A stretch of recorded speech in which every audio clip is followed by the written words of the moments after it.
কি বলবেন? এটা প্যানিক করা হচ্ছে বাঙালিদের, যাতে এর আগে আমাদের বিহারে যারা মুসলিম পপুলেশনের 34% অ্যাবাভ হচ্ছে রাজবংশী সমাজের মানুষ, তাকে টার্গেট করে উত্তরবাসীকে নোটিশ করা হলো। এবারে নমশূদ্র পরিবারের মেয়ে আরতি ঘোষকে করা হয়েছে, এবারে নিশিকান্ত দাসকে করা হলো, সেও রিফিউজি পরিবারের ছেলে। তাহলে এই যে বাঙালিকে প্যানিক করে দেওয়া, এবং যাতে আমরা বিজেপির কাছে তাদের কোনো এমএলএ বা কোনো নেতাকে ধরে নিয়ে আমরা স্যারেন্ডার হয়ে যাই যে আমাদের বাঁচাও, ডিটেনশন ক্যাম্প থেকে বাঁচাও, জেল থেকে বাঁচাও। যারা ইন্ডিয়ান সিটিজেনশিপ নিয়ে তাদের কোনো কনফিউশন নেই, কিন্তু তাদের বাবার বার্থ সার্টিফিকেট চাওয়া হচ্ছে, তাদেরকে প্যানিক করে দেওয়া যায় যে ডকুমেন্টগুলো তারা কালেক্ট করতে পারে, কষ্ট হয় সেই সমস্ত ডকুমেন্ট এদের কাছে চাওয়া হচ্ছে। এবং মুসলিম সমাজের যারা মানুষ, তাদেরকে তো বাইরের রাজ্যগুলোতে হেরানো করা হচ্ছেই এবং জেলে ধরে দেওয়া হচ্ছে।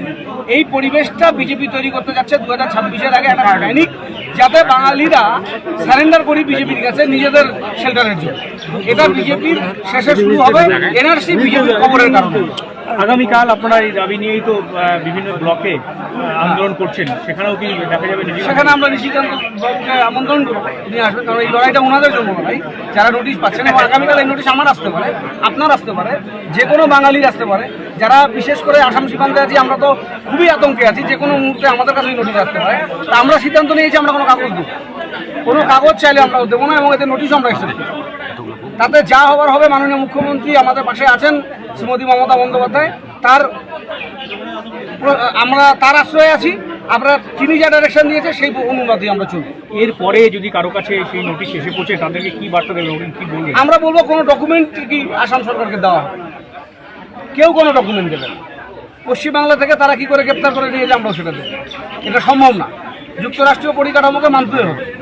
পশ্চিমবাংলায় এনআরসি ইমপ্লিমেন্ট হবে না, বিধানসভায় পাশ হয়ে যাবে, মমতা বন্দ্যোপাধ্যায় ঘোষণা করেছে। তারপরে এখানে আমাদের লোকেদেরকে ধরে ধরে যারা রাজবংশী পরিবারের মানুষ, তাদেরকে পর্যন্ত করে নিয়ে যাওয়া হচ্ছে, যাদের ভিটে মাটি জন্ম ভিটে সব এই জায়গায়, রাজার আমল থেকে যারা এখানে রাখেন, তাদেরকে নোটিশ করা হচ্ছে। সব থেকে বেশি ভুতুরে ভোটার মাথাভাঙ্গার থেকে বেরিয়েছিল, আপনি কি কোনো কানেকশন দেখছেন?